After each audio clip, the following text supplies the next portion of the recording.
الحمد لله نحمده ونستعينه ونستغفره ونؤمن به ونتوكل عليه ونعوذ بالله من شرور أنفسنا ومن سيئات أعمالنا من يهده الله فلا مضل له ومن يضلله فلا هادي له ونشهد أن لا إله إلا الله وحده لا شريك له ونشهد أن سيدنا ومولانا وحبيبنا محمدا عبده ورسوله الحمد لله وكفى والصلاة والسلام على رسوله المصطفى وعلى عباده الذين ارتضى ومن بهداهم اهتدى وبآثار أهل المدينة اكتفى أعوذ بالله من الشيطان الرجيم بسم الله الرحمن الرحيم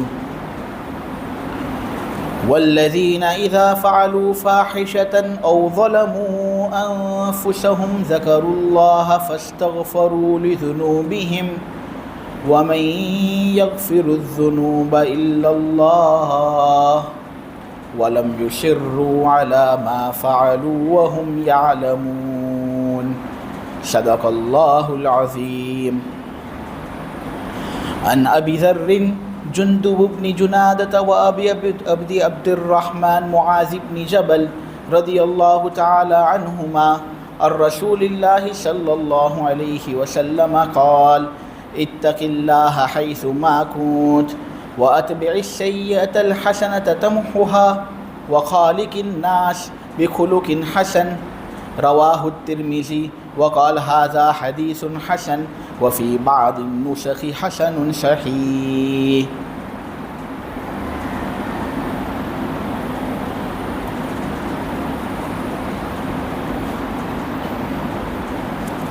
اللہ تبارک و تعالی نے ایمان والوں کو بھی انبیاء کو بھی ایک بات کا حکم دیا کہ دیکھو جب کوئی نامناسب حرکت آپ لوگوں سے ہو جائے تو فوراً اپنے رب کی طرف رجوع کرنا.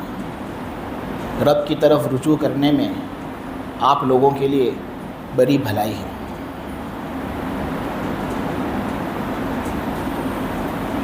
آپ لوگوں کو ہرگز اس بات کی دعوت نہیں دی جا رہی کہ اہتمام کے ساتھ گناہ کیا جائے.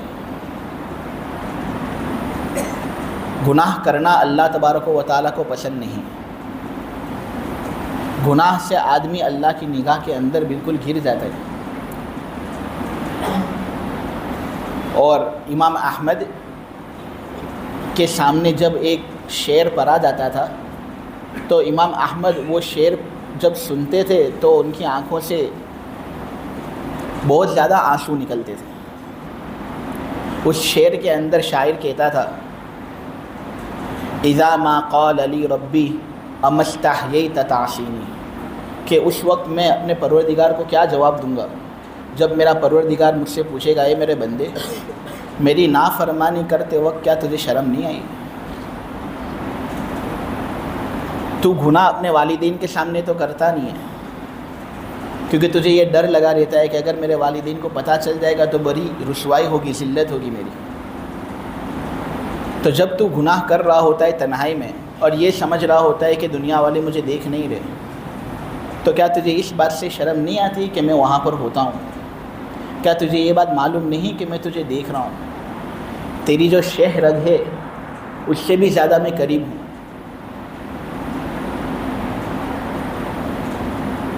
گناہ کرنا بالکل مناسب نہیں.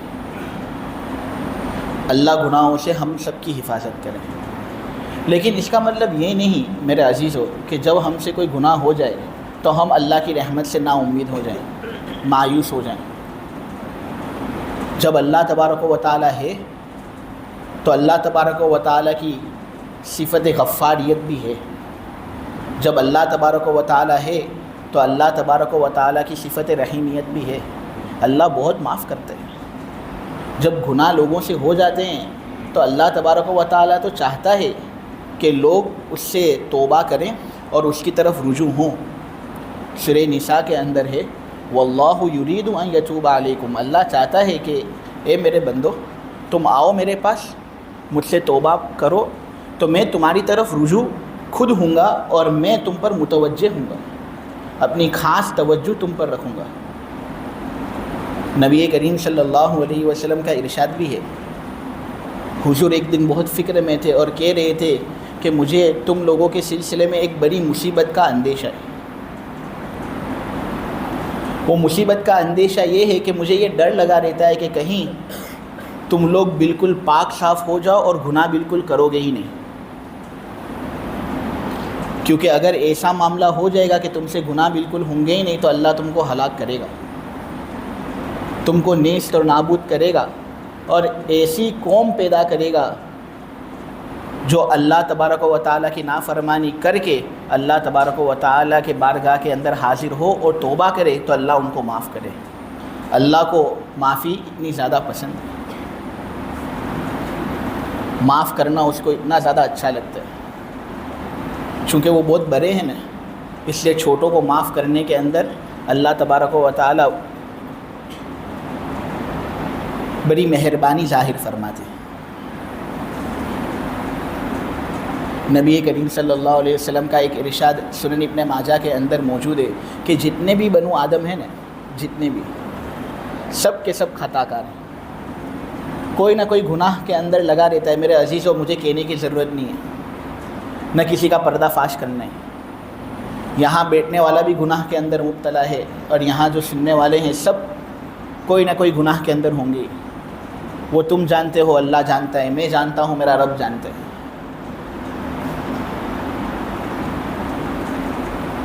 لیکن ہم میں سے سب سے بہتر شخص، سب سے بہتر گنہگار وہ ہوتا ہے جو اللہ تبارک و تعالیٰ کے یہاں پر توبہ کرتا ہو، اللہ سے رجوع ہوتا ہو.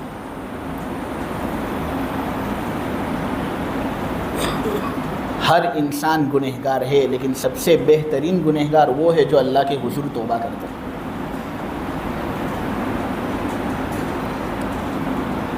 قرآن کریم کے اندر سورہ آل عمران میں اللہ تبارک و تعالیٰ کا ارشاد ہے جس کو میں نے خطبے کے اندر بھی پڑھا. والذین اذا فعلوا فاحشة او ظلموا انفسهم ذکروا اللہ فاستغفروا لذنوبهم ومن یغفر الذنوب الا اللہ ولم یصروا علی ما فعلوا وهم یعلمون.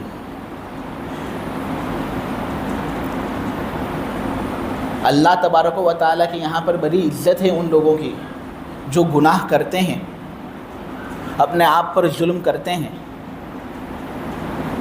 لیکن اس گناہ پر ارے نہیں رہتے، فوراً اللہ تبارک و تعالیٰ کی رحمت کی طرف متوجہ ہوتے ہیں، اللہ سے توبہ کرتے ہیں. اور پھر اللہ کہتا ہے کہ دیکھو میرے بندو، میرے علاوہ تمہارے گناہ معاف بھی کون کرے گا؟ کیا میرے علاوہ کوئی بخشنے والا ہے؟ کیا میرے علاوہ کسی کے اندر یہ طاقت ہے کہ وہ تمہارے گناہوں کو معاف کر دے؟ نہیں، میں ہی معاف کرنے والا ہوں. یہ آیت جب نازل ہوئی نا تو مفسرین یہ کہتے ہیں کہ شیطان دھارے مار مار کر رونے لگا، دھارے مار مار کر رونے لگا، چیخنے لگا، چلانے لگا، حیران پریشان ہو گیا. کیونکہ اس کو انسان سے نفرت ہے نا، وہ چاہتا ہے کہ انسان جہنم کے اندر جلے. جب اس کو آدم علیہ السلام کے سامنے سجدہ کرنے کے لیے کہا گیا تھا تو اس کو یہی ایک اعتراض تھا کہ میں آگ سے بنا ہوں، یہ مٹی سے بنا ہے. آگ اوپر جاتی ہے، مٹی نیچے آتی ہے، میں بہتر ہو کر اس کے سامنے کیوں سر جھکاؤں، میں اس کے سامنے کیوں سجدہ کروں. حسد تھا اس کو. تو یہ چاہتا ہے کہ آدم اور اس کی تمام اولاد جہنم کے اندر جلے. لیکن جب یہ آیت نازل ہوئی نے تو یہ دھارے مار مار کر رونے لگا، کیونکہ اس کو پتہ چل گیا کہ جب اتنا مغفرت دینے والا رب موجود ہے ان کا تو میری یہ تمنا پوری کس طرح ہوگی. جب اللہ نے یہاں تک بات کہہ دی کہ اللہ کے علاوہ ان کے گناہوں کو معاف کون کرے گا، اللہ ہی تو گناہوں کو معاف کرنے والا ہے، تو پھر ان لوگوں کے لیے ایک امید بن گئی، اور یہ لوگ اللہ کی رحمت سے امیدوار بنیں گے۔ اور کوئی بھی ایسا نہیں جو اللہ کی رحمت کا امیدوار ہو اور اللہ پھر اس کو جہنم کے آگ کے اندر جھونکے۔ اللہ کو شرم آتی ہے کہ یہ بندہ مجھ سے امید رکھتا ہے، بڑی بڑی امیدیں ہیں اس کو، تو میں اس کی امید کی خلاف ورزی کر کس طرح سکتا ہوں؟ ابن مسعود کہتے ہیں یہ آیت اتنی زبردست آیت ایک ایمان والے کے لیے اتنا بڑا تحفہ ہے کہ دنیا اور دنیا کے اندر جتنی بھی چیزیں انسان کو مل جائیں نا، اس سے بہتر یہ آیت ہے۔ خیر من الدنیا وما فیہا۔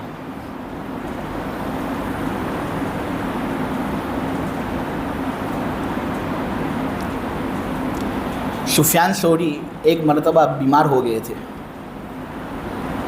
جب آدمی بیمار ہوتا ہے تو پھر اللہ تبارک و تعالیٰ کا استحضار دل کے اندر زیادہ پیدا ہوتا ہے۔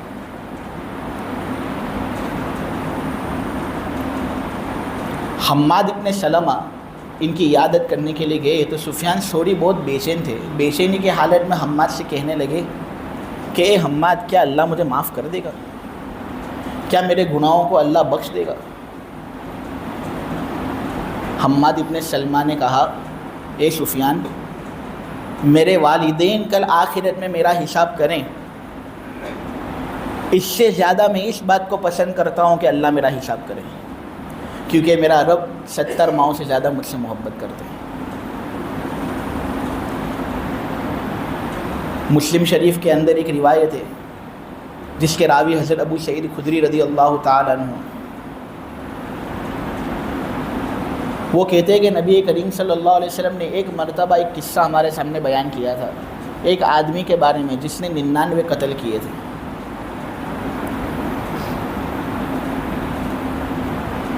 جب اس نے 99 قتل کیے تو اس کے دل کے اندر ایک امنگ پیدا ہوئی، ایک تمنا پیدا ہوئی کہ یار مجھے اللہ تبارک و تعالیٰ کے قریب ہونا ہے، لیکن قریب ہونے کے لیے مجھے پہلے یہ جواب چاہیے کہ کیا اللہ میرے گناہوں کو معاف کر سکتا ہے؟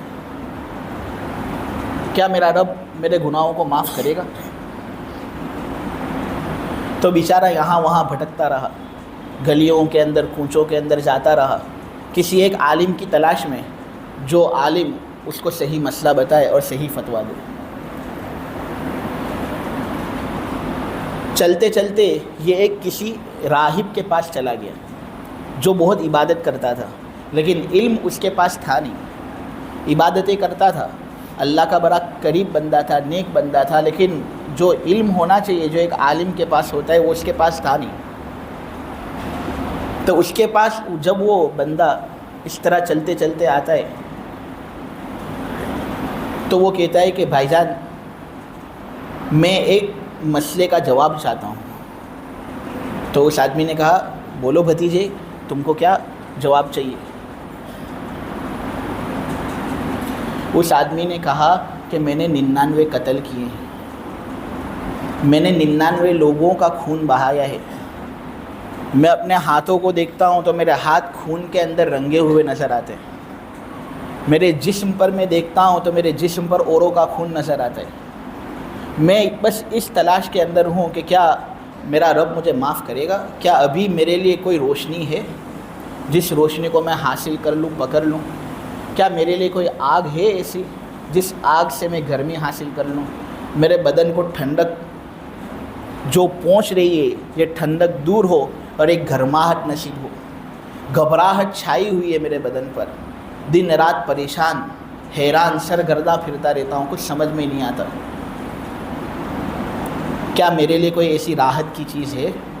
وہ آدمی فوراً کہنے لگا، ملعون، بدبخت، نالائق، 99 لوگوں کا تو نے خون کیا ہے۔ ایک خون آدمی کرے تو ہم سمجھتے ہیں، 99 لوگوں کو تو نے قتل کیا ہے، اللہ تجھے کبھی معاف کر ہی نہیں سکتا، تجھے معاف کبھی کرے گا ہی نہیں۔ وہ آدمی 99 قتل کر چکا تھا، انسانی جان اس کے حق میں بڑی سستی معلوم ہوتی تھی۔ اس کو اور غصہ آیا، اچھا یہ کہتا ہے کہ وہ مجھے معاف نہیں کرے گا، نہیں، اتنے خراب الفاظ اس نے میرے لیے استعمال کیے، دیکھ میں تیرے کو بھی بتاتا ہوں۔ تلوار نکالی، اس کو بھی قتل کر دیا۔ آپ سمجھو کتنا ڈینجر آدمی ہوگا یہ، نہیں کتنا خطرناک آدمی ہوگا یہ کہ 99 قتل کیے، پھر رحمت کا امیدوار تھا، واپس ارادہ پلٹا اس کا، نے واپس اس نے قتل کیا اور 100 جانوں کا خونی ہو گیا، یہ قاتل ہو گیا۔ 3-4 دن اس طرح اور غصے کے اندر پھرتا رہا، داداگیریاں کرتا رہا، لیکن پھر جب چند عرصہ اور ہو گیا تو اس کے دل میں واپس خیال آیا کہ میں نے کیا کر دیا، یہ میں نے کیا کیا۔ میں ارادہ کرتا ہوں گناہ نہیں کروں گا، ارادہ ٹوٹتا ہے واپس گناہ کرتا ہوں، ارادہ کرتا ہوں نہیں کروں گا گناہ، ارادہ ٹوٹتا ہے واپس کرتا ہوں۔ اب تو مجھے نہیں لگتا کہ میری معافی ہو سکتی ہے۔ اس آدمی کی بات صحیح ہے۔ اس طرح یہ چلتے چلتے اس کو ایک علم ہوا کہ ایک عالم قریب کے اندر رہتے ہیں جن کو اللہ نے شریعت کی سمجھ دی ہے۔ اب یہ تھا بالکل یہاں وہاں مضطرب ہونے کی حالت میں، لیکن کچھ امید اس کے دل کے اندر تھی، اگرچہ بہت کم تھی لیکن تھی کچھ امید کہ میرا پروردگار مجھے معاف کر دے گا، شاید یہ عالم اس کی ترجمانی میرے سامنے کر لے۔ تو کچھ ہمت کر کے یہ عالم کے پاس حاضر ہوا۔ ڈر تو تھا ہی کہ کہیں یہ راہب جیسا جواب مجھے نہ دے دیں، لیکن ارادہ اس وقت اس نے مضبوط کر لیا تھا کہ جو بھی جواب آوے اب میں کسی کو قتل کروں گا ہی نہیں۔ مضبوط ارادہ، مجھے نہ کسی کو قتل کرنا ہے، میری جان نکل جائے گی، میرا سر بدن سے الگ ہو جائے گا، یہ مجھے گوارا، لیکن میں اللہ کی نافرمانی اب نہیں کروں گا۔ ہمت کر کے عالم سے اس نے مسئلہ پوچھا، مولانا صاحب میں نے 100 لوگوں کا قتل کیا ہے اور 100 لوگوں کا خون میں نے بہایا ہے، کیا میرا رب مجھے معاف کرے گا؟ کیا وہ اس کو برداشت کر پائے گا؟ مولانا صاحب پہلے تعجب میں آ گئے، وہ عالم متعجب ہو گئے کہ 100 لوگوں کا خون، لیکن چونکہ شریعت کا علم تھا نا، اس لیے ان کو معلوم تھا 100 لوگوں کا خون کیا، لاکھ اور کروڑوں کے اندر بھی اگر تعداد پہنچ جاتی نا تو اللہ تبارک و تعالیٰ اتنی قدرت رکھتا ہے کہ اللہ ایسے لوگوں کو معاف کر دے، بلکہ اس کی جگہ پر 1000 بھی ہوتے تو اللہ ان کو بھی معاف کر دیتا۔ تو سمجھایا اس کو کہ بھائی اللہ تو بہت معاف کرنے والا ہے، لیکن دیکھ بیٹا تو ابھی جس بستی کے اندر ہے نا، اس بستی کے اندر بہت گنڈے لوگ رہتے ہیں، خطرناک قسم کے بھائی لوگ، یہاں پر تو رہے گا ان لوگوں کے ساتھ تو صحبت اثر کرے گی، تو واپس گناہ کرے گا، ان لوگوں کے ساتھ رہنا چھوڑ دے۔ ایک دوسری بستی وہاں پر نیک لوگ رہتے ہیں، اچھے اخلاق والے لوگ رہتے ہیں، وہاں پر تو منتقل ہو جا، وہاں چلا جائے گا، صحبت اچھی ملے گی تجھے، ماحول اچھا ملے گا تو اچھے کام کرے گا، تیرے اندر اچھائی پیدا ہوگی۔ وہ آدمی جھوم اٹھا کہ جب میرا پروردگار معاف کرنے کے لیے تیار ہے تو یہ جو عالم صاحب کہہ رہے میں اس پر عمل کروں۔ اپنا سامان جو مختصر تھا اس نے باندھا، سفر پر چل نکلا کہ میں دور ہو جاؤں گنہگاروں سے، میں دور ہو جاؤں ان لوگوں سے جن سے اللہ ناراض ہے، میں جاؤں ان لوگوں کے پاس جو اچھے اخلاق والے ہیں، تاکہ ان کے ساتھ رہ کر میرا دل بھی اللہ اللہ کرنا شروع کر دے، میرے جسم پر بھی اللہ اللہ آ جائے، ایک نور ہو جو چھا جائے مجھ پر۔ اس نے چلنے کا ارادہ کیا، بستی کے اندر ہی تھا کہ اللہ تبارک و تعالیٰ نے اس کے موت کے فیصلے کر دیے۔ موت کے فیصلے اس کے ہو گئے، وہ آدمی گر پڑا اور اپنی آخری سانسیں لے رہا تھا، روح نکلنے کی بالکل تیاری۔ اب بتاؤ کیا ہوا اس کے ساتھ؟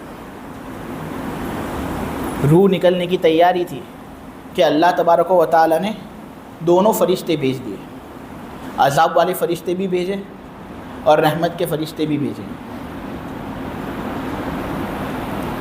عذاب والے فرشتے بھی بھیجے اور رحمت کے فرشتے بھی بھیجے۔ عذاب والے فرشتوں کو یہ کہہ کر بھیجا کہ اس کی روح نکال کر لے آؤ، داخل کر دو اس کو سجین میں، اور رحمت کے فرشتے بھیجے یہ کہہ کر کہ اس کی روح میرے پاس لے آؤ، اس کو ہمیں علیین کے اندر داخل کرنا ہے۔ دونوں فرشتے پہنچے وہاں پر، لیکن عذاب والے فرشتے رحمت والے فرشتوں کو دیکھ کر تعجب میں، رحمت والے فرشتے عذاب والے فرشتوں کو دیکھ کر تعجب میں۔ اللہ نے جب ہمیں بھیجا ہے تو تم یہاں پر نہیں ہو سکتے، جب تمہیں بھیجا ہے تو ہم یہاں پر نہیں ہو سکتے، تو کس کو کیا کام کرنا ہے؟ تو بحث و مباحثہ ذرا ہو گیا۔ فرشتے ایک ایسی مخلوق ہے نا جو اللہ تبارک و تعالیٰ کی نافرمانی کر ہی نہیں سکتی، اللہ نے اس کو جو حکم دیا ہے وہ کرے گی ہی۔ یہ اہل سنت والجماعت کے عقائد میں سے ایک مضبوط عقیدہ ہے۔ جبکہ ایک گمراہ فرقہ حشویہ وہ یہ کہتے ہیں کہ فرشتے گناہ کر سکتے ہیں، لیکن یہ عقیدہ بالکل غلط ہے، کیونکہ قرآن کے اندر سورہ تحریم میں ہے لا یعصون اللہ ما امرہم ویفعلون ما یؤمرون، اللہ فرشتوں کو جو حکم دیتا ہے فرشتے اس حکم میں اللہ کی نافرمانی کر ہی نہیں سکتے۔ دونوں فرشتے اللہ تبارک و تعالی کی بارگاہ کے اندر حاضر ہوئے اور اللہ سے انہوں نے یہ بات عرض کی کہ اللہ یہ کیا معاملہ ہے؟ یہ لوگ کہتے ہیں کہ ان کو روح نکالنی ہے، آپ نے ہم کو حکم دیا کہ روح ہم کو نکالنی ہے، تو اللہ کہہ رہے ہیں اچھا ایسا ہوا، اللہ کو سب معلوم ہے کیا ہو رہا ہے، اللہ تبارک و تعالیٰ کو سب معلوم ہے کیا ہو رہا ہے، اللہ ہی نے تو بھیجا۔ اللہ کہہ رہا اچھا ایسی بات ہے، ٹھیک ہے ایک کام کرو، یہ جو بحث و مباحثہ ہوا ہے نا، اپنے یہ کرتے ہیں کہ دیکھو کہ یہ کون سی بستی میں زیادہ ہے، ناپ لو، گنہگار بستی سے قریب ہے تو اس کو جہنم کے اندر داخل کرنا ہے، رکھ دو اس کو سجین میں، عذاب اس کو ہوگا۔ لیکن اگر نیک بستی کے قریب ہے نا یہ، تو اس کو علیین میں داخل کر دینا، اس کو جنت میں داخل کریں گے۔ اب یہ جانے کی تیاری ہی کر رہا تھا کہ اس کا انتقال گنہگار والی بستی میں ہوا نا، تو عذاب والے فرشتے نیچے اترے ناپ کرنے کے لیے، اور اسی طرح جو رحمت کے فرشتے وہ بھی نیچے اترے۔ ان کا نیچے اترنے سے پہلے اللہ تبارک و تعالی زمین کو حکم دیتے اے زمین، تجھ سے بھی زیادہ تجھ پر اختیار مجھے حاصل ہے، میں اگر کوئی حکم دوں تو تیرے اندر بھی وہ طاقت قدرت استطاعت نہیں کہ تو میرے حکم کی نافرمانی کرے۔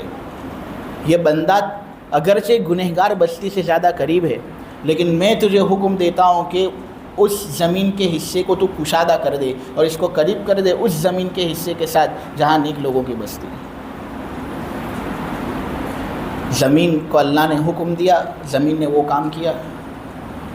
جب یہ کام ہوا، رحمت کے فرشتے اترے، دیکھا کہ رحمت والی جگہ سے یہ قریب ہے، تو پھر اللہ تبارک و تعالیٰ نے ایسے آدمی کو بھی معاف کیا جس نے 100 خون کیے تھے۔ میں واپس میرے عزیزو یہ بات کہہ رہا ہوں کہ میں گناہ کرنے کی دعوت ہرگز نہیں دے رہا ہوں۔ اللہ تبارک و تعالیٰ کی نافرمانی کرنا، جب اللہ نے ہم پر اتنے سب احسانات کیے ہیں، اس سے زیادہ بدتر بات کیا ہو سکتی ہے؟ ایک کتا جو ہوتا ہے نا، اس کے ساتھ اس کا مالک اگر اچھا سلوک کر لینا، وہ کتا اس کا وفادار ہو جاتا ہے۔ ایک گھوڑا، اس کا مالک اس کے ساتھ اچھا سلوک کر لے، وہ گھوڑا اس کی وفاداری کرتا ہے۔ تو جب جانور کے اندر اتنا سلیقہ ہے کہ جو نعمت دینے والا ہے اس کے ساتھ اچھا سلوک کرنا چاہیے، ہم سے زیادہ بدتر آدمی کون؟ جو اللہ کی نافرمانی کرے۔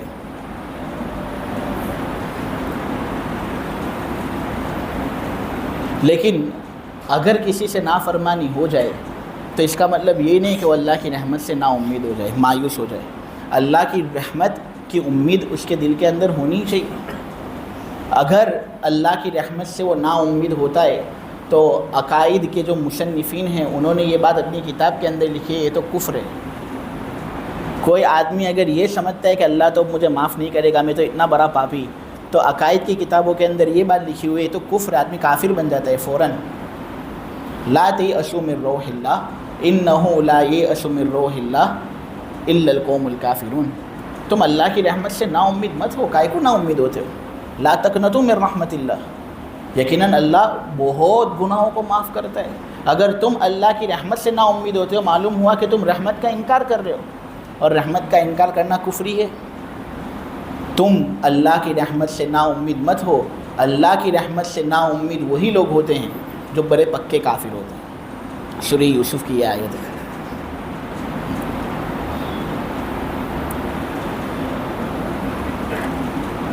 ابن قدامہ ایک بہت مشہور عالم ہیں، انہوں نے اپنی کتاب التوابین کے اندر ایک قصہ لکھا ہے۔